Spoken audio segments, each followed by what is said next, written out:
Well, still talking about 2019, but this time we're looking at the alternatives and pretty much here, being joined by Adeniyi Kunnu. He's a political analyst. Good to have you join us, Mr. Kunnu. Thank you very much. My conversation with Mr. Adeniyi pretty much dwelt on so many other issues which he has actually picked from this administration and a couple of other politicians from across the country. But again, I think we were also trying to talk about an alternative. And it would seem as if, well, while you were young and a lot of Nigerians, and myself inclusive, we still get to see some of these names. It's not a bad thing when you get to see these names if they're doing what you should expect them to do, but it would seem as if, well, we're stuck with them. Tell us, as a young Nigerian who has been a voter as well, what does this tell you as we move towards 2019? Time was when Nigerians thought that they were going to have what they call the third force, the alternatives, but they're still talking about the big two. Well, I think we're growing in population, but we're not developing as expected. So that can be adduced as a primary reason why we're here. And I think that is a point of discuss for us tonight, because a situation where you have a country churn out those who are great in respective fields across the world, but such could not be replicated at the homeland, then it calls for worry. Now, I think it is also in parts the inability of people to think out of the box about the strengths at their disposal as much as their capabilities. We have 91 political parties properly registered. As of the last count, you have approximately about 74 million voters. If you look at the number of political parties, most definitely they are good enough to form, as it were, if at all they reason together, formidable force to oust the two parties that obviously have been holding sway for approximately 20 years. But the point remains that there are many persons who believe that if we do not pitch our tents with either of the ones that are most popular, then our votes wouldn't count. And I think those who think like that, they've not come to terms with the reality of what they could do with themselves as far as politics is concerned. At the same time, we cannot completely jettison the fact that for you as a political party operator, let me use that word loosely, to have your influence, that you must have some kind of grassroots connection. And you must also have a face that could be an easy sell and assimilated at the nooks and crannies of the country. If you look at the people who appears to be very active on the stage over time, they've been able to traverse the length and breadth of this country, and they've appeared, even if it's been hypocritical, to be those who could swim with the tide at the grassroots and also operate at the upper echelons of power. Isn't that what politics is about? Not quite, so I should say, but it appears as if it is the selling point for us in this part of the world. And that is my concern here. When you talk about the dynamics of politics in developed democracies, you look away from what is typical here. Nigeria wouldn't be described as a country that doesn't have enough of elites that can really push the frontiers and wrestle power from these big guns, because that is what they've become over the years, colossus of the sort.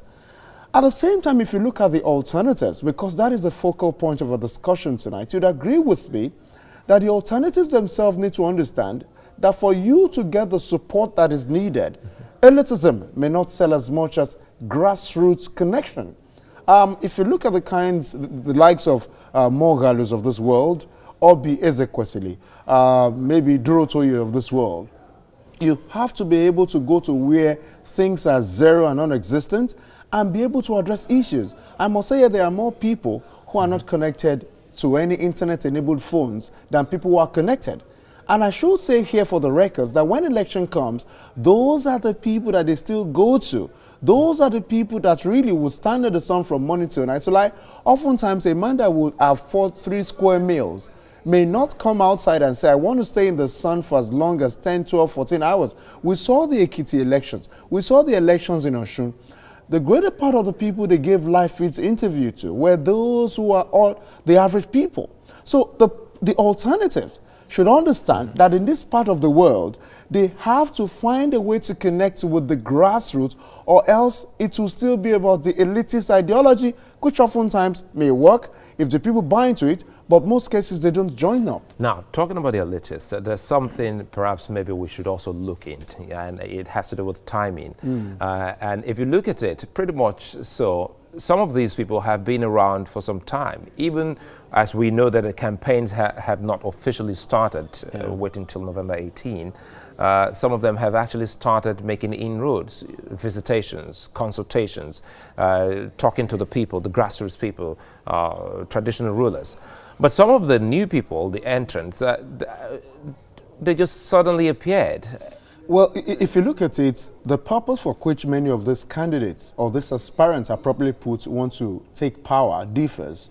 Some persons believe they have the right ideas to offer to solve the national problem that we have. Some of them believe that they are tired of the status quo and just want to do everything to decimate the votes that could come to the incumbent or the main opposition aspirant so that at least they can disrupt the order. Some other persons just feel it's some status symbol to be a politician, especially when you get a party ticket to aspire to the position of a president. That goes on your CV, and some kind of accolade from wherever also gets given to you.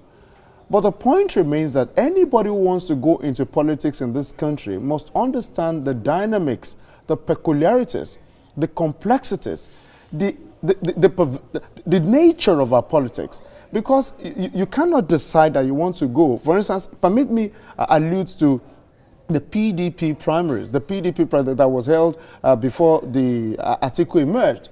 Some persons aspired to become the flag bearer of the PDP 3 weeks, 1 month, 2 months before they had the election in Rivers State. You know that those guys are kind of jokers to me, Sulai. But the people who want to do this must have a long-term plan. And that's why I said, again, sorry to cut you, that's why I said the new entrants, who are supposed to be the alternatives, they just popped up just recently. They haven't actually, been able to hold tight and stay for some, few months or even a year or so. If you look at the Obi Ezekwesilis of this world, she has been a civil rights advocate over the years. Our aspiration from different quarters is less than a year, as you rightly put. The Feladrotois of this world could understand smooth talk, could understand certain periphery of communication. But when it comes to the nitty-gritty of politicking in this part of the world, they need an approximate of 10 years to get properly grounded. If you talk about the Mogalos of this world, in his capacity as a chief of, the apex bank of this country, you may not want to push him aside. But still, you need politicians as a technocrat for you to gain any advantage. And that perhaps is where many of them don't quite understand. The juggernauts that have been there over the years have come to terms with their inadequacies, and that is why you find that in the 2015 election, the North reached out to the South because of certain lacuna that it has come to terms with, has not been able to move forward, and leverage the opportunities here. So we have numbers already out in respect of the figures across the geopolitical zones. The Northwest has the most, that stands at 18 million. The Southwest from the Southern Divide has about 14 million. The Southeast has the least at about 8 million. Now, for you to come on the stage of a politics, you must understand the figures, because everything about our lives, Sola, is also about figures. If, for instance, you want to come on the stage, what is your bargaining chip? For instance, you are a Southeasterner and you want to become the president of this country. What is your political alignment? And I think that that is where even the other small fries that are 89, I just have to describe them as such, need to tidy up loose ends to understand that there's a whole lot more work to be done than they seem to be doing. I'm happy they've been holding meetings. But much of the meetings have been held in Lagos and Abuja. Could anybody go hold meeting in Adamawa? We know that there are security issues, but you have to make statements such that your acceptability transcends the respective states that I've talked about. But again, how much of staying power do these people have? Knowing full well, for instance, if we take it out of Nigeria, you look at history. Historically, President Clinton, President Obama, a lot of people, Senator Booker, all of these people, they have, a history of starting early, in high school, in college, and you grow just like that. Now, after 2019, It's always been like that in every election year in Nigeria. Many of these people who don't emerge victorious, they just go on the ground. Because their intentions are momentary, they are not calculated, and they are not long-term. And I stand not to be corrected here. Anybody who is serious in the business of politics, such that you are interested in the leadership of Nigeria as the most populous black nation in the world, I said the likes of Durotoye need a minimum of 10 years to understand what it takes. You may not like the incumbent president. He's been there 3 times before, and he made it the 4th time. You may not like the likes of Atiku. So consistency counts. The point is, whilst we consider these people as necessary evils, we must not shy away from the reality that they've been able to, over the years, hold it down, demonstrating their interest in running. Their interest may not be altruistic, but there's something for them. It is the deliberateness in wanting to hold the position and become the first citizens of this country. So relentlessness, being resilient, purposeful, deliberateness, all of these are the ingredients of actually clinching power.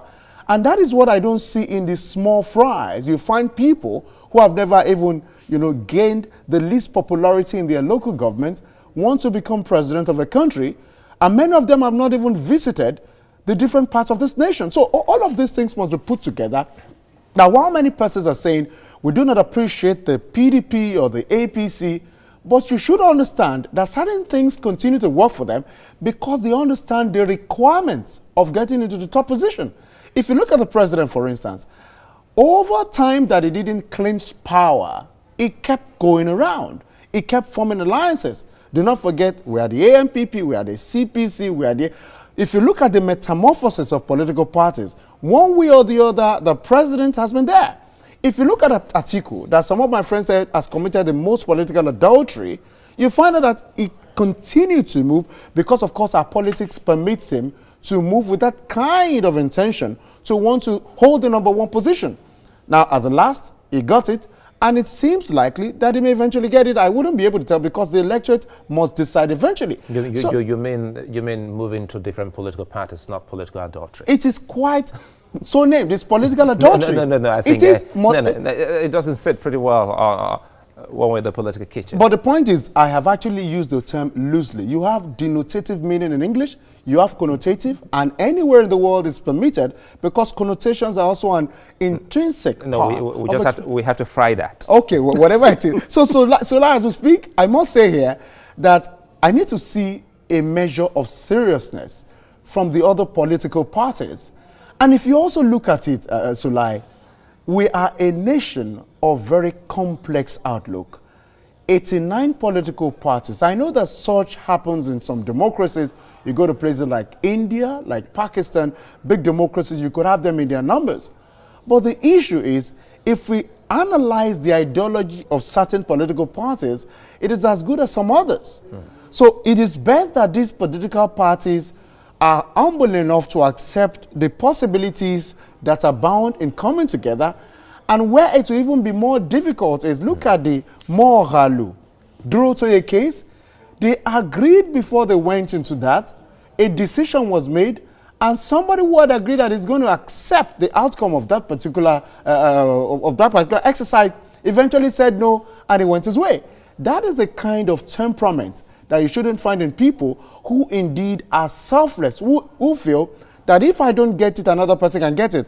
If you look at the PDP, unlike them in previous years, the outcome of the primary, I've seen many persons who lost out come out to say, we are going to work for the man who got the party ticket.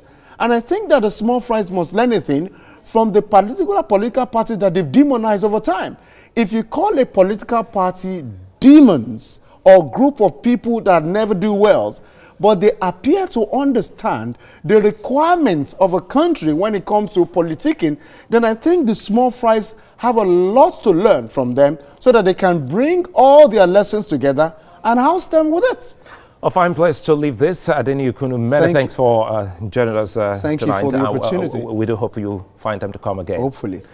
Well, we'll take a moment when we'll come back. There's something about this book I've been reading, and it reminds me pretty much of what my political snack will be about. Just in there.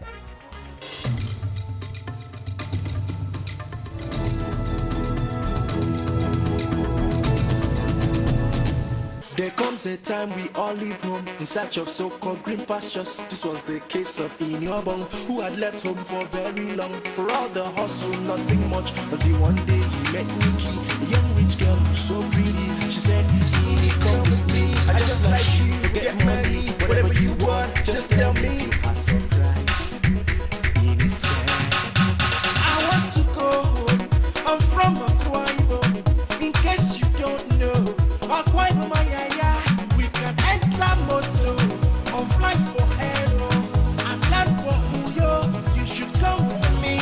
I'm missing the love at home. I'm missing the love at home. I'm missing the love at home. I'm missing the love at home. Home sweet home, no place like home. I'm a king at home, so baby feel at home. You're in Akwa Ibom and it's sweet like a honeycomb. You go chop and go carry go, cause they call it the promised land. I'm so proud of my motherland. Back don't call me what you want. You hear me? This is the home of soups. You want a family, can you come? You love.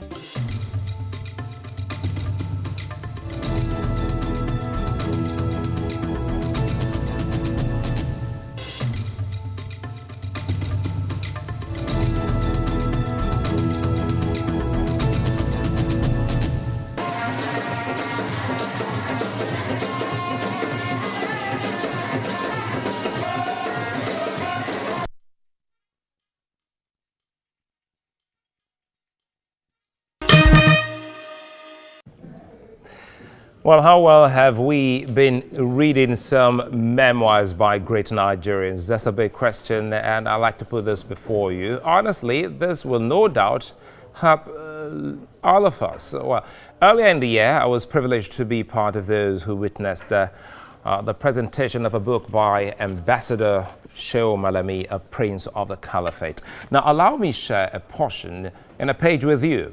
Now, the quote here is, Alhaji Isa Keita, as Minister of Education, had given a contract to Alhaji Aminu Dantata and late Ahmed Maiderive to supply textbooks and other requirements to educational institutions. Now, the two diligently carried out their contracts, through which they made good profit, for which they wanted to show appreciation to the minister. So they had agreed to give some money to the minister, but had found it difficult to approach him. After summoning enough courage, they went to Isa Keita's ministerial house in Kaduna. They met him, expressed their appreciation for his assistance, but how could they deliver the money to him, as they were sure he would feel offended by the gesture? Now, as they were finally leaving him, they surreptitiously left an envelope on the side table. However, as they were on the verge of leaving the compound, Isa Keita noticed the envelope, hurried out and drew their attention to the envelope they had forgotten on the table. Rather timidly, they confessed that the money in the envelope was for him. He reprimanded them by saying, "Here it is. We're here to help you make money and not to make money out of you." Well, that's from Shehu Malami, a prince of the caliphate, if you go to page 96. Now, I bring this owing to the trending video. Now, a video alleged to be the governor of Kano State. Well, it's a good thing that that's been investigated. We'll stay on it. And we do hope that no matter what is found, no matter what it is, it must be brought to the people. And that portion of this book is something that a lot of people who are administrators and leaders today must imbibe and know how well to be good leaders and how well to help the people in their communities. Well, that's it on Political Stew today. I'll see you again next week.